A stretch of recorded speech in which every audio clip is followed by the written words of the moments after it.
Good afternoon, everyone. This is Amy Rapp, and I'd like to welcome you to today's question and answer session of the interRAI. And in the room, I have Debbie Pearson with me. So we'll kind of be tag teaming here today. But we prepared some slides, a few slides of where we collected some of the questions that we have received since April when we started these webinars. So to start, just to kind of refresh on the interRAI type and how it compares to our CCB type of care plans, that on the first assessment, that would be logged as your initial.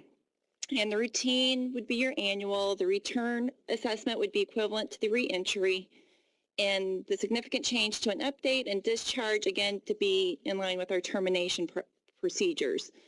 To flip this a little bit, we've also had some other questions about when we start the interRAI, would the case manager have to log that as an initial? And the answer to that is no. You start wherever you are in the process. So if they're at an annual, you'll code it as an annual or the routine assessment in the interRAI. So I hope that kind of clarifies that a little bit. Debbie, did you have anything to add to that? No, I don't think I have anything further on that part. Just remember, feel free to use the chat section to type in any questions as you go along here. But we'll try to hit the ones that we've seen most frequently from the other webinars first, and then we'll take your questions from today.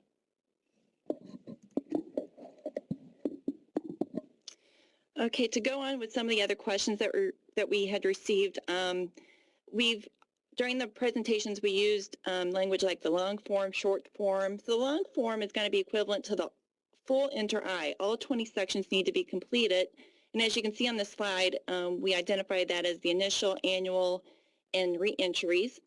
And then you'll have an option for the short form, which that'll be your 180 days, or if you're issuing a denial.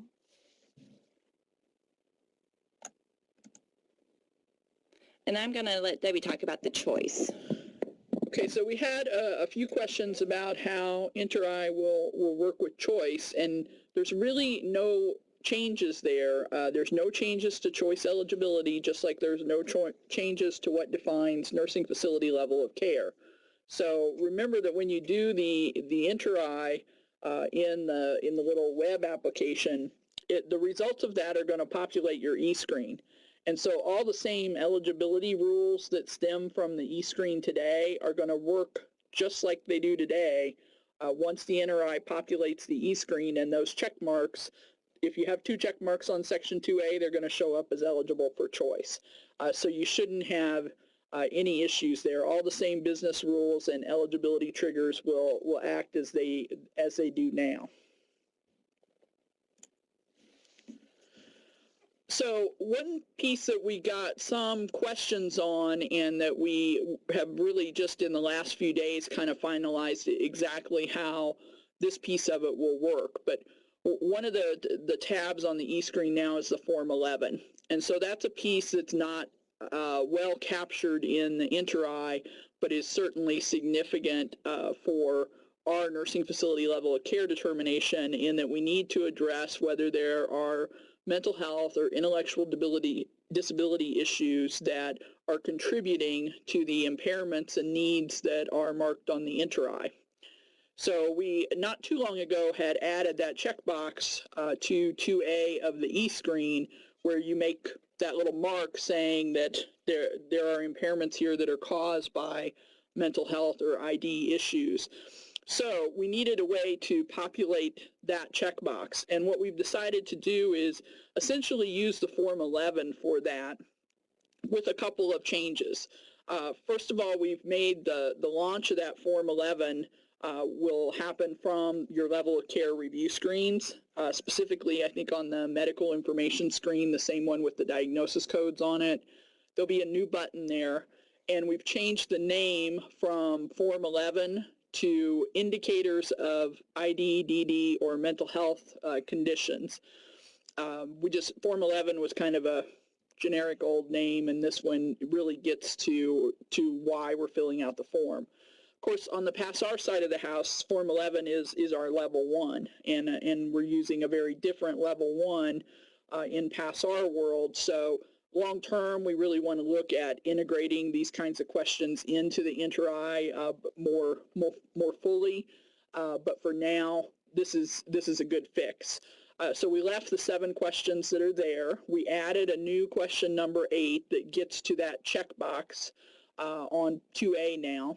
So if you say yes to that question, the new number 8, then you're going to mark that, the system will mark that checkbox on section 2A and apply all the appropriate business rules. So it'll trigger that same logic.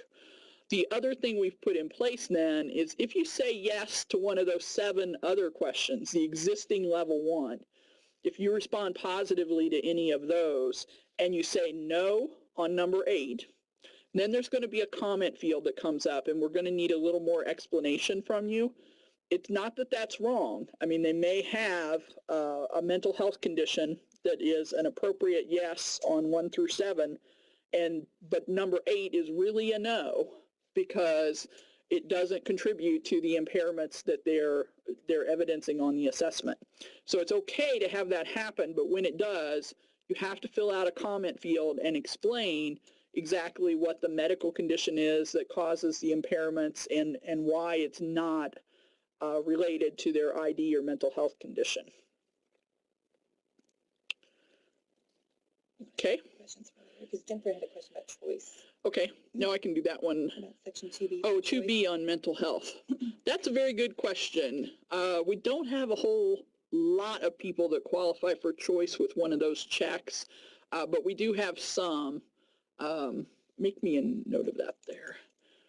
We'll check on that. I'm not there. In fact, I'm certain there's nothing in the interRAI that is going to crosswalk over to mark one of those, so we may have to do that. Oh, Jennifer says to slow down. Yes, we'll put the slides up on the website. You don't have to write down everything you're saying. And I will talk slower.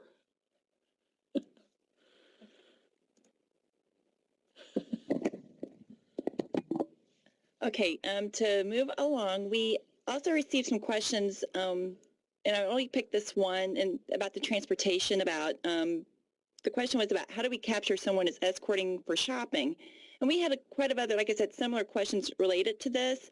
Just note the interRAI, it's not really looking firstly at the services. It's looking at how's that individual, what's their capabilities and what's their performance levels.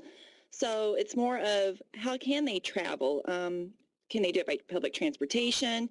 And it's building upon maybe looking at their daily decision-making process and all those other sections that might lie into this, from their cognition to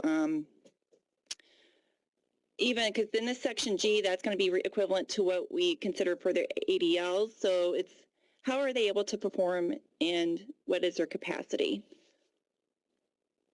And then eventually it would lead into service options, but not at the beginning of your assessment.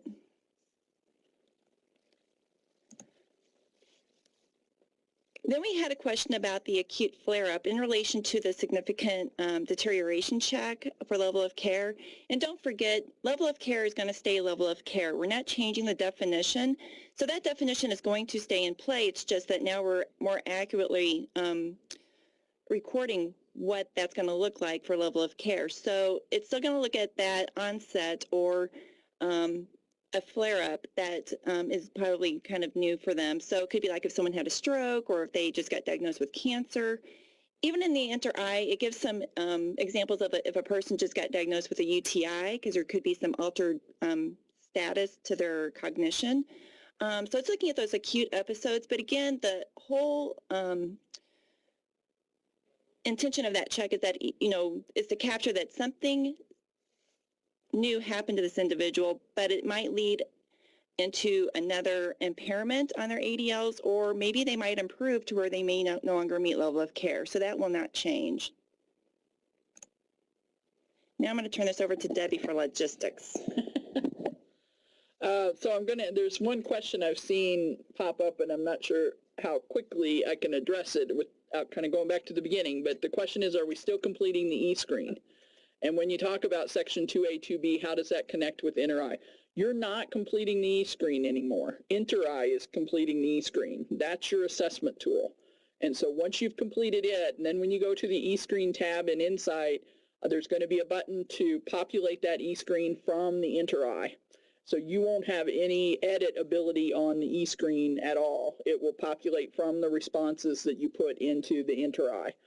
We've mapped them to each element of the e-screens. Some things are, well, actually very few things are a simple one-to-one kind of match. Others are one-to-many and combinations of you know, this item and that item equals a check here. So that's already programmed into the system, and it will populate on its own.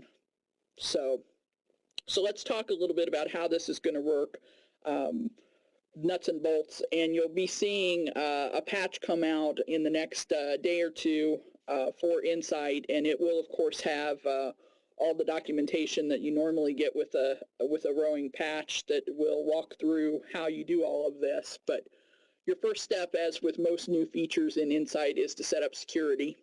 And so that'll be part of the release. You'll see that, what security fields you need to mark.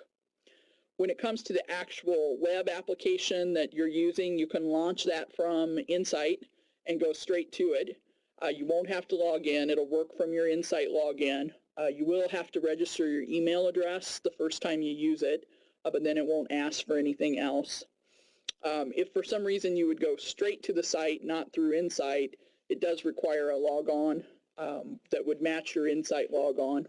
But most of the time, I would say 95% of the time, you're going there straight from Insight. So you're already logged in and it'll pick that up. If you have a new user, you might have a delay. If you set up a new user and that exports then as part of your security table to us, it would be the next day before interRAI would have that information to get somebody set up, let them access it. It'd actually probably be less than the next day. It would just be whenever that export got sent. So when you go in there, and then you'll put your email address in to register, and then you can search for the individual. It'll pull from the Insight data table, so you can pull them up. You choose whether you're doing a long form or a short form. There's no particular logic that really forces you into one or the other than if there hasn't been a long form done on an active person in the last 365 days, it's going to force you into the long form then. Otherwise, you really are making the choice which one to use. We'll see some screenshots here in just a second, but you'll see that there, as we go through each section, there'll be a check mark that'll tell you when it's complete. You can stop and save at any point and come back to it later. When you're finished, it's going to ask you to submit it, which essentially is like finalizing of an e-screen. And once you've done that, you can't make any more edits to the assessment unless we unlock it for you. And then you would get a notice that it's unlocked, and any notes that we had, any requests we had for you to address, you could do that. It's going to populate in Insight only when you ask it to. So once you finish the assessment and you've finalized, submitted it, then when you're in Insight, you can click that button on the e-screen to pull it over and populate that. Or on the level of service evaluation for adult day and assisted living and adult family care, you click the button and it populates those tools for you as well. But it only does it when you request it. It's not an automatic flow.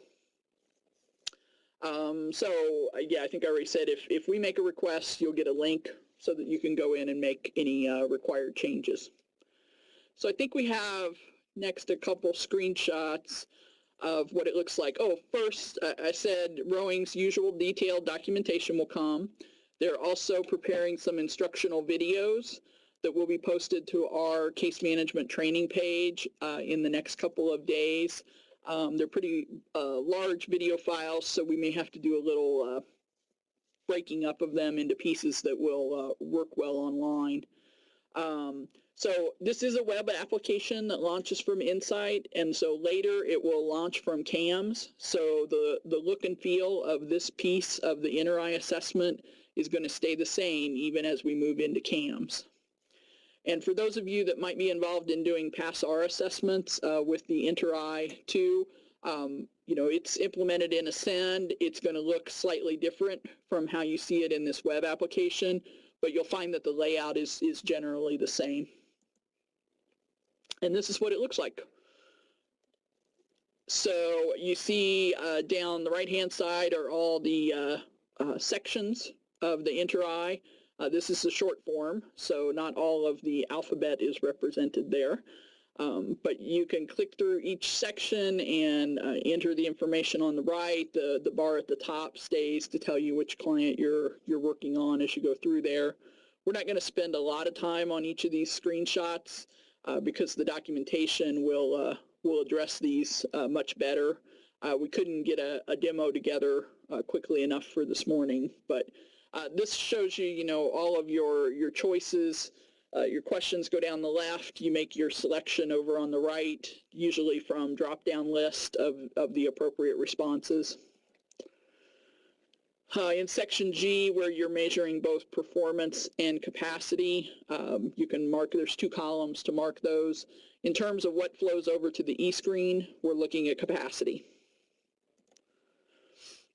Your section for your ICD-10 codes, and this is how you're going to enter ICD-10 codes. They'll flow over from here to Insight so that you don't have to put them in there again.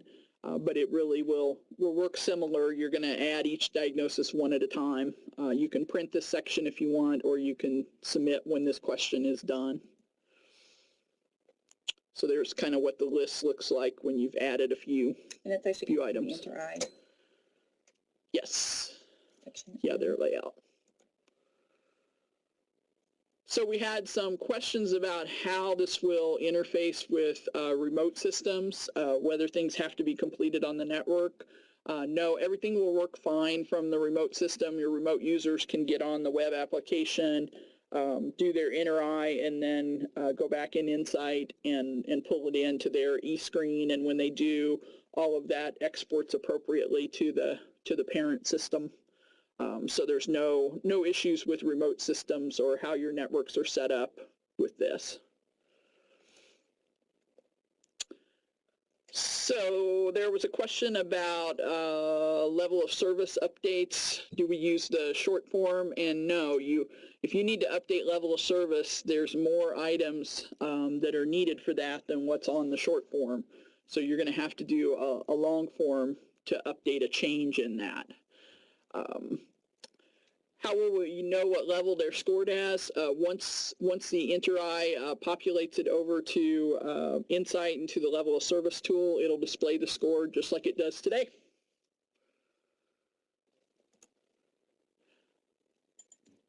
And we already talked about this. Nope, you can't make any changes to the e-screen once you've brought the interRAI in there. Any changes you make will be to the interRAI, and then it will update the e-screen. So let's take some questions before we hit the training.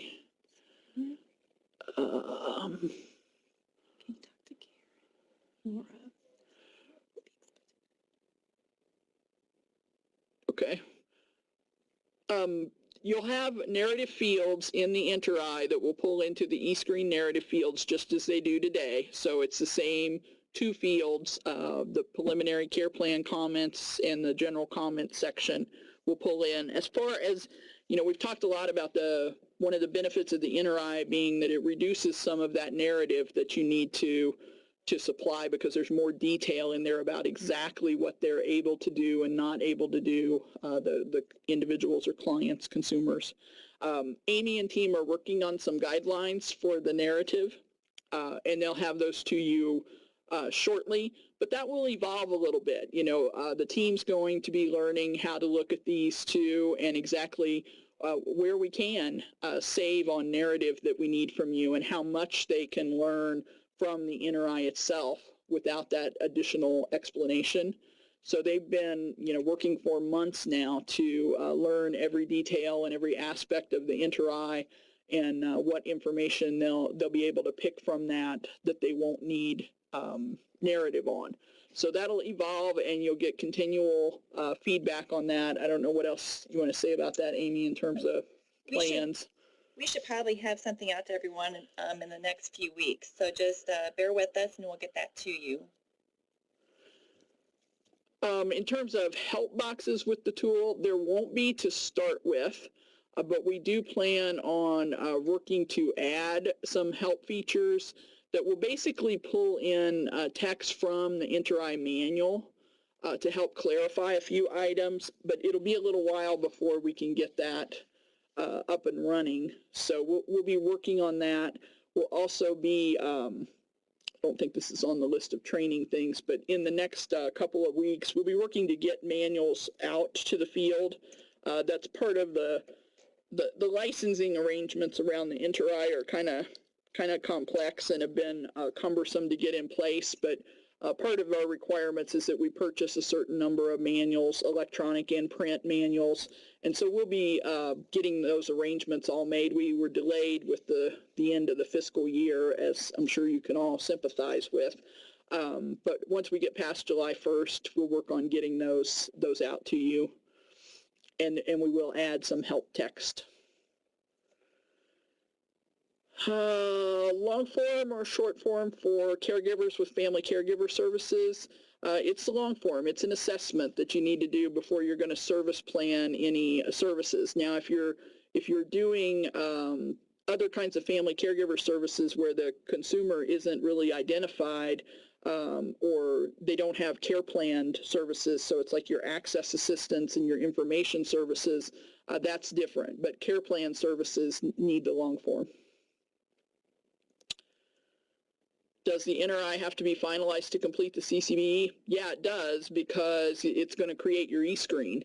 And so all of our business rules and insight stem from that e-screen. And just like you would have to have an e-screen to do the CCBE, you got to have an interRAI to have an e-screen. So it's all the business rules and insight are going to function exactly the same as they do today. And you know those are all tied around the e-screen. So the interRAI's got to get finalized and pulled into there for all those rules to work. See, Ted made this bigger. when will we be able to print the interRAI to take to home, or can they? You can do that now. The printable PDF has been distributed to all the waiver liaisons. So your agency should have a copy of the interRAI that can be printed now. Now, it's not the greatest quality in the world, and we're by the time this rolls out in a patch in the next couple of days, there will be a fillable PDF version of the interRAI that you'll be able to either print or have on a laptop to complete, however you want to do it. It doesn't flow into the web application directly, but it'll be a cleaner copy than what we have now. But everyone should have a printable copy now. That was sent out a couple weeks ago.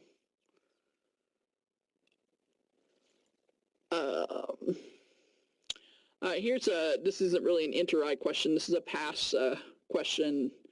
How will pass process work with the waivers? There really is nothing different there. I mean, your waiver people who admit to a nursing facility from your side still need to do a freedom of choice signature. Our belief is, in most cases, if one of your waiver consumers is admitting from the hospital to the nursing home, the hospital's not going to have any idea that they're a waiver person, and they're probably going to go ahead and do a short form level of care and get them admitted, and that's fine for now. Long term, we hope to have CAMs and Ascend talking to each other more, so that the hospital discharge planner will be able to see that it's a waiver consumer, and they'll see how to contact the case manager, and they'll be able to facilitate getting a copy of that level of care so that they don't have to repeat it. But for now, they'll probably just duplicate a lot of them because they won't know that it's a waiver consumer. Access the interRAI. I think you kind of addressed that. Yeah, Ascend is we're using the interRAI for level of care in Ascend, but it's a separate application from this one. So the two are housed separately, but it's the same assessment tool. That's interesting. For voice recognition? Nope, we don't have any capacity for voice recognition for data entry yet. That's interesting, though. Review by a supervisor prior to exporting. No, not anymore. Again, all it's doing, when you do the interRAI and it goes to the you pull it into the e-screen, the same business rules regarding supervisor review exist. And so it really then flows from there to your level of care, and that's where the supervisor's doing a review. And as part of that review, they can open up the interRAI and look at the whole assessment tool, or they can look just at the comments and what's marked on the e-screen as part of their level of care decision. Yes, to add on the application in 450. Yes. Yeah, there's a question about using the in-home services application and the 450B for waivers. Those remain for now. We'd like to take a look at that in the future, but for right now, that's in our waiver language, and so we have to stick with those. Freedom of choice form to the nursing facility after it is signed. Is that still needed? You know, I'll check on that one, but I don't think the nursing home needs the freedom of choice. It really is our documentation that they've chosen to go into an institution and not use home and community-based services, that they made a conscious choice of that. So I don't think it has to go to the nursing home, but we'll double check for you and put it on the FAQs. Oh. No, there won't be anything in the system that requires a supervisor to look at your interRAI before you finalize and submit it. If you want them to, you could certainly ask them to, and they could get in and see it and either finalize it for you or tell you that it's okay to finalize. But we're not expecting any check like that. You would complete it no more than we would. There's a finalize button on the e-screen now, and I suppose some of you may have the security set up to force a supervisor to do that, but it's not an expectation that we have. The supervisor role as defined in the waiver is in regards to the level of care decision. So that's when they need to be sure they're making a review. Again, there'll be, when you're completing the interRAI, there's 2 narrative fields there that match the 2 narrative fields on the e-screen. And so when you fill those out and you populate the e-screen from the interRAI, your narrative fields are filled out and ready to go. So it will carry over. So I think that's the end of the questions. Keep typing them in though, and we'll, in the meantime, talk about some of the training plans that are coming up, because this is really just the start. And, you know, I know a lot of you have been nervous that you don't feel ready yet for the interRAI, but it's okay not to feel 100% ready. It doesn't mean we can't jump in and start using it. And that really is the training method that the interRAI folks recommend. You do some training and some education, and then you jump in and use the tool for a while. And then you come back and do some more training and education, and then you go back and you use the tool for a while. And it really is a kind of an iterative cycle of that. And that's essentially what we've tried to set up on albeit a larger scale. It's not as individualized as folks might like, but we've done these webinars to try to give everyone a foundation. We're ready for you to jump in now and start to use this. But some of the things that are going to be happening then are we'll have Q&A sessions every Thursday at noon Eastern Standard Time through July. So we'll have a session every week through July as everybody starts using the tool. Just whoever wants to can log on and ask questions. If we've seen particular issues come up during that week, we can share those with you. But it will be a fairly unstructured hour to just take whatever questions people have. Then the other thing that we're doing, and you're going to see an email about this in the next couple of days as well, is we're about to launch a person-centered thinking training. We'll have capacity to train 300 to 400 case managers over the next 6 months. We still have some work to do with the waiver liaisons and how we're going to select who will be trained. But as part of that process, we're having the Lewin group come in. They have a master person-centered thinking trainer on staff there, and she and some of her colleagues will be doing those trainings. And as we go through that, they'll be training 4 master trainers for the state of Indiana, so that we'll have some folks that can continue those training efforts into 2017. We have 2 Division of Aging staff that we've identified to be trainer candidates, and we have 2 more slots that we have budgeted for, and we're going to be opening that up to the field. So we're going to send some instructions out in the next couple of days to the waiver liaisons, and they can distribute that how they see fit in your organization, as wide, as narrow as you want. You can have your waiver liaisons or a trainer or an actual case manager apply that's interested in becoming a trainer for the state of Indiana. The application will have all the information you need on it about what kind of a time commitment is involved with that. It's not a little thing. It's a serious deal. There's a number of training sessions you have to attend. You have to conduct some training sessions under the observation of the Lewin folks, and they'll do some follow-up and coaching with you about that. There's a fair amount of independent work that has to be done, but we'd like to give that opportunity to a couple folks somewhere out there in the state that would be interested in that. And then we hope to offer some other opportunities to develop more trainers over the next couple of years. But these will be our first 4. So we're anxious to get some applications in for that. We have some criteria that we'll review those by with Lewin. And they'll be looking at, the individual's background and experience and their commitment to this process. But we hope these are folks then that will be kind of our coaches and examples out there in the field, as well as help us conduct trainings to train the rest of the case management workforce in 2017. So you'll see that application come out just in the next couple of days.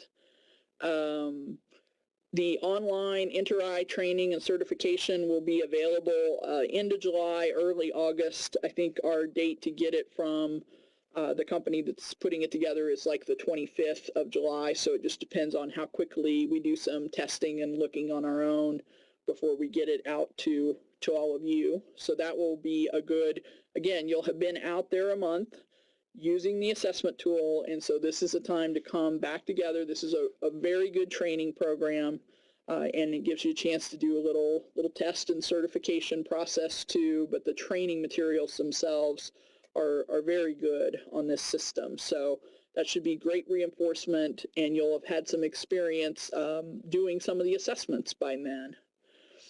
And then we'll start the first rounds of the person-centered thinking training. The first dates, I believe, are the 9th and 10th of August. So we'll get that out to you soon, but we're still securing locations for that. And those we'll run through. We'll have events every month through November. I think it finishes up with some webinar follow-ups in December and January before we complete this first phase of trainings. And as we're doing those person-centered trainings, they're going to tie to the interRAI. So you're never going to have the interRAI be far away. As we're talking about person-centered, we'll think about how that integrates with the interRAI. But specific to the interRAI, we'll also do the super user training in late August. Those dates are scheduled and have already been sent out. Super users have been identified. And then we'll also do some regular webinars throughout that period. And then by fall, probably November-ish, we'll start doing training on the clinical assessment protocols and risk assessment scores that are also part of interRAI. Those pieces won't be implemented, though, until we move into CAMS. So we don't want to start training on that too early and get too far ahead of our CAMS implementation, which is still scheduled for first quarter of 2017. I would assume late first quarter of 2017, but that's still the tentative plan. So somewhere in there, and then December, January, we'll also be starting CAMS training. And all of these, will continue to have the thread of person-centeredness, needs-based assessments, and the interRAI is our backbone for all of that. So it's a continual cycle of reinforcing trainings and using the tool and coming back together to kind of re-educate and retrain on areas that we need to. So don't be too nervous about jumping into this. It's okay. We don't have to know all the answers to get out there and start using this tool and start to develop some experience. So, Amy, what questions do we have? Brian asked about the e-screen narrative, or how are they populated? So basically on the interRAI, like Debbie was indicating earlier, that there will be still the preliminary and the general comments in the interRAI. We've got that built in. So that's where you're going to capture your narrative. Anne is asking about completion of the ACCM with the interRAI. The ACCM is actually going away. So really the only two tools that you have to worry about is the interRAI and the person-centered monitoring tool. And we still are mapping the person-centered monitoring tool with the interRAI because we know there's some duplication there. So we hope to have that kind of finalized probably in July. So the one piece of the ACCM that will remain, though, is there are a couple sections that the biggest one is your nutrition risk assessment score. That doesn't entirely map to the interRAI. It's actually pretty close, but that's an evidence-based tool itself that is preferred by ACL for your nutrition risk scores. So we left it intact, so you can still complete it, but there's probably 80% of the ACCM that just fills in automatically from the interRAI. So it's much limited. There's not a whole big thing you have to complete there. the narrative sections in the interRAI. Cool. I don't think we could see it. No, we can't, but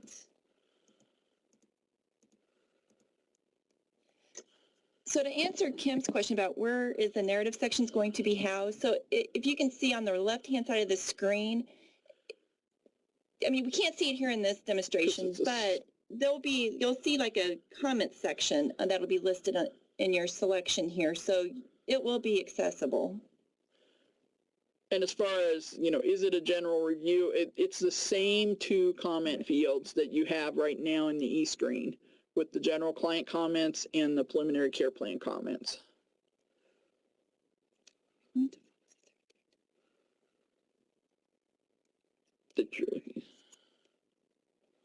To answer Jennifer's question, from studying the manual and also in talking to Roxanne Brooks, who is the educator consultant from Relias Learning, that when you're in that individual's home, that I believe that 3-day count is within that time frame where you're actually doing your assessment. So it's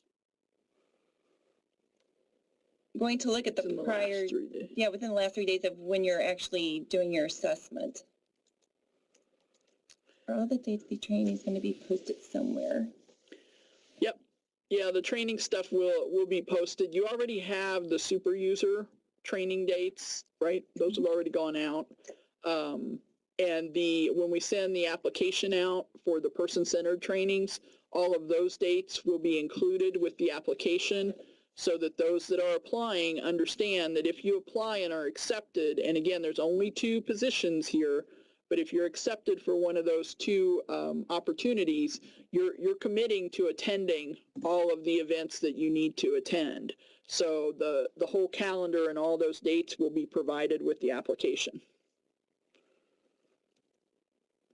So I see some other people typing questions in. Feel free to keep going. We still have about 20 minutes left, but we won't keep you unnecessarily if people don't have other questions. Did we have another slide? That's the last one, right? That is the last one. Okay. But we'll stay here for another 20 minutes and answer any questions that anybody has, any concerns you have. Hopefully, everybody will start to feel better about this as you can actually put your hands on the tool and start using it a little bit. But we don't expect you to have all the answers and know everything about this yet. We're going to jump in here and continue to learn together. I wish I brought my manual with me to look at that more closely. Well, and Jennifer has a very specific question about bathing needs, and they get help with the bath on Monday and Friday, and so there are 3 days in between, so depending on your timing. You know, I think we're going to learn a lot more of that as we talk through the super user training, and that's probably a level of ahead of where we expect everybody to be right now. But I think you're looking at the last 3 days in a typical way. So what were the last 3 typical days like, and if they would typically get that bathing assistance 2 times a week, then I would think on average every 3 days they're getting assistance with a bath. So we don't have to, we're not going to be that technical and holding you to those exact parameters. And I think as we talk with Roxanne from Relias, and she's going to come and do these super user trainings with us.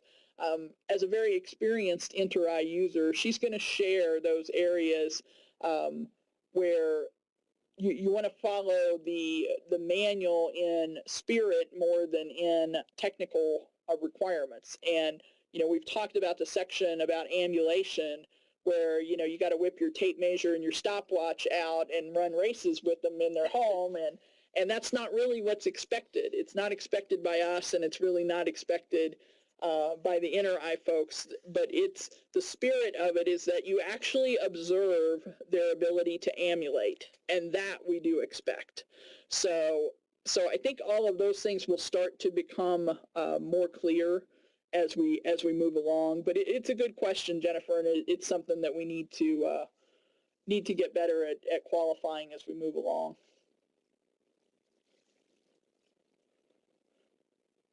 I still see some other people typing, so.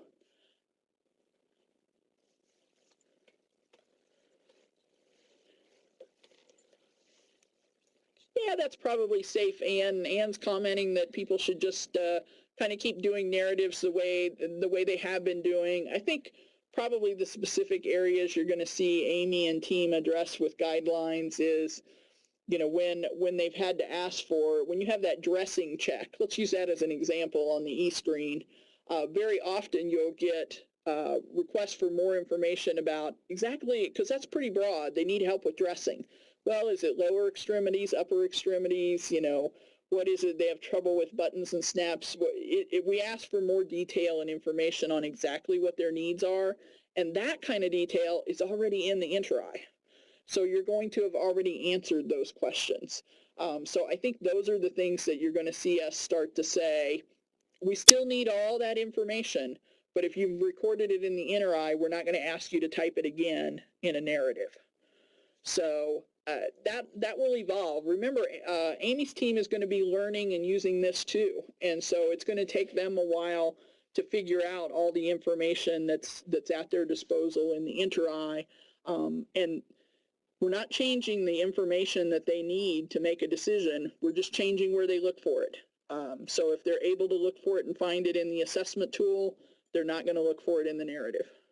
Is that fair? That is fair. And actually, as we've been working on this, it looks like the narratives will be lessened a lot because the tool gives us a lot more detail. But on each question, we are kind of going through each of those questions and combing it through and trying to be fair at a minimal level. What do we need to ensure that person meets the criteria?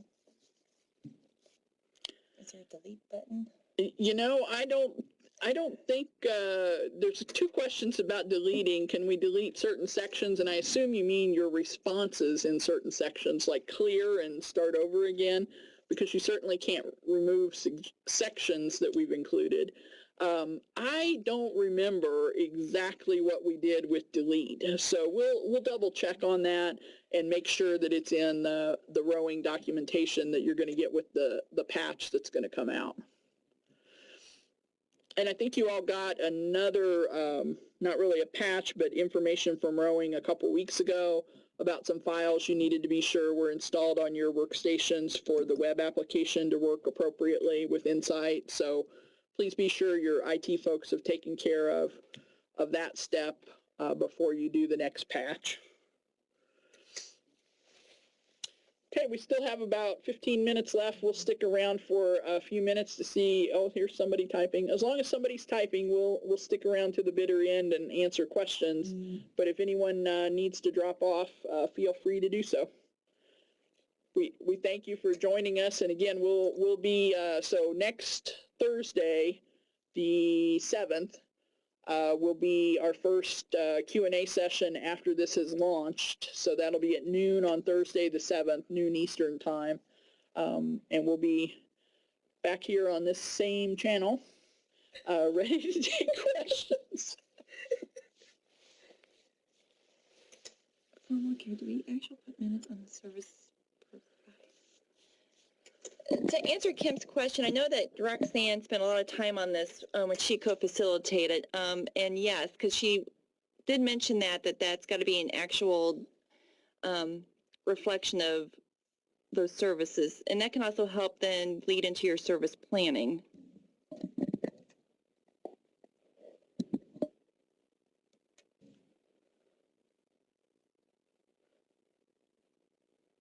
We still see people typing, so we'll hang in, but I don't have any more filler to give, so we may have to let some dead air pass here.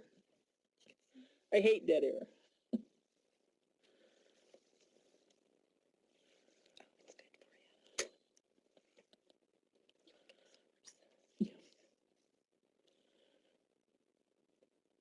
Well, I don't, oh, there's still people typing, yes.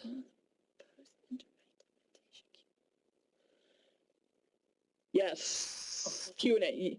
Well, I don't know if it's all of the Q&A, but we've done an FAQ kind of document that Amy has started. I think it's in my hands for some review and add some responses. So that's waiting on me, but we'll get it posted, and we'll use the case management training page as our place to post all of this kind of information. We may need to reorganize that page and create a little interRAI section with the webinars and stuff.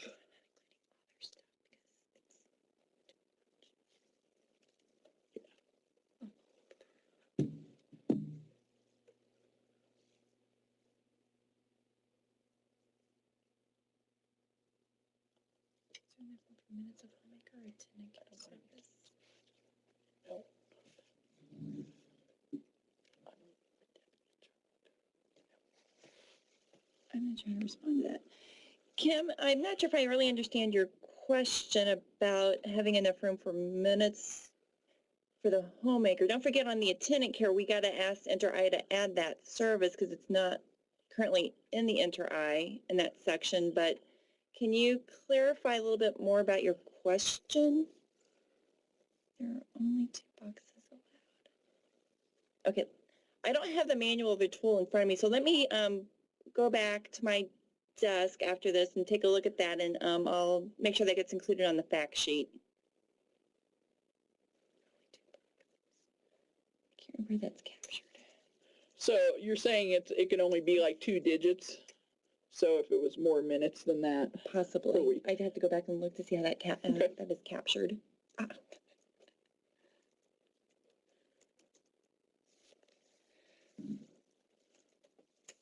We'll double check on that, but again, doing your best guess of information, best indicator of those times that are spent is the way to go for now. And again, there's like Amy said, we still have to add the attendant care service, so we know there's other elements that we're going to ask to tweak on the interRAI, and we can do that with a certain proportion of the tool. But we didn't want to do that too early. We really wanted to give people a chance to use it for a while and see what comes up. Oh, that's a good question. So they're already in a process of an annual. No, you won't, because again, all the business rules in Insight are going to stay the same. So if there's a completed e-screen there, that's what the CCB is going to look for. So if you completed that e-screen directly in Insight prior to 7.5, really, which is our technical launch date for your interRAI tool, you've got an e-screen and the CCB will finalize just fine. Once you've done the update, though, you're not going to be able to do an e-screen without doing it through the interRAI. So that's the part that changes.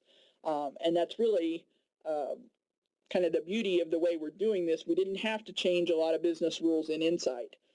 We do the interRAI, it populates the e-screen, and then everything works like it has been. Karen, in relation to your question about their phone lines being lit up like a Christmas tree, that made me laugh.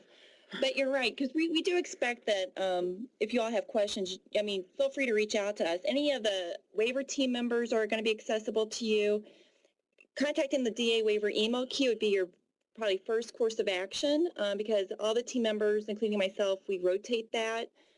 Or reach out to the consultant individually if you want, because as a team, as Debbie was saying, we are collectively meeting almost weekly, and we're studying this tool and trying to figure out how that's going to look like for us as well. So, you know, we appreciate that team spirit, and as we all learn this.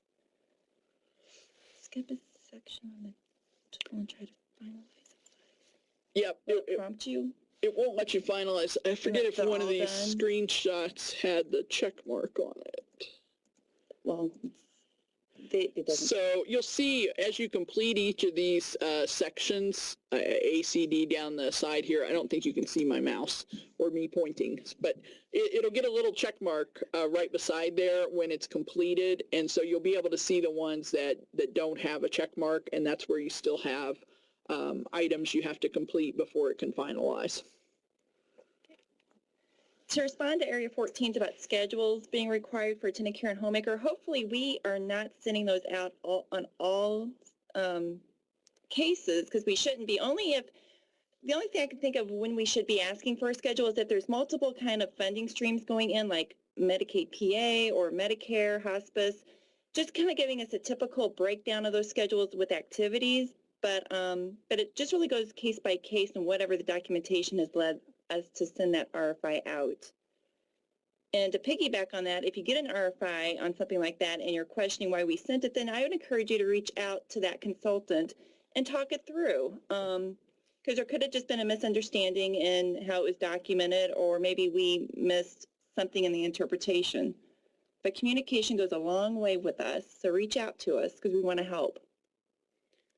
And let's see, we have another question here that if you're doing a quarterly on a person, everybody's going to start with the long form. No, that's the exact opposite of what you just said, in that everybody starts with wherever you are in the process. And so if the next thing you're doing with them is a mid-year 180-day redetermination of level of care, that's what you mark it as, and that's a short form. So that's what you would do. Now, within a year's time, everybody ought to have done a long form for an annual. But if you're coming in at that 180-day spot, that's what you'll mark, and you'll choose to do a short form, and the system should let you do that. We'll double check the logic on that, but it's gonna look for a long form or an old e-screen under the old system in the last 365 days, so it shouldn't stop you from doing that. But we'll double check with Rowing and Company and be sure they don't have a rule that stops that, because it's not our intention that you would do that.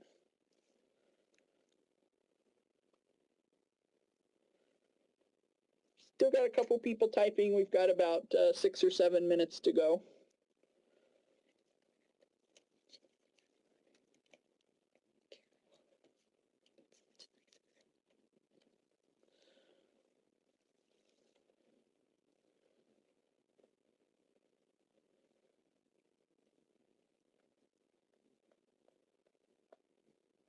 Music playing.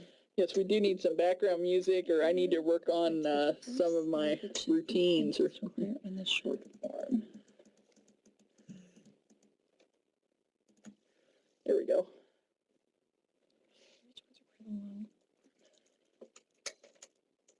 Does that answer your question, Jennifer?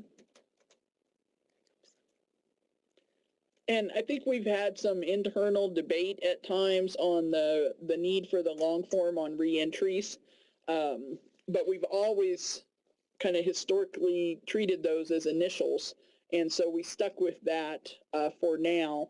But we'll be open to some discussion on that as we move along, whether that's really necessary on every reentry. Probably not for like Medicaid issues. Yeah, sometimes there's such a small gap between the termination and the reentry that the changes probably are not substantial enough to warrant a long form.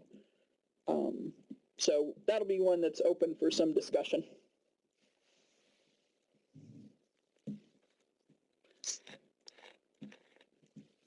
I still see people typing, so we're sticking with you here. Another 5 minutes to go.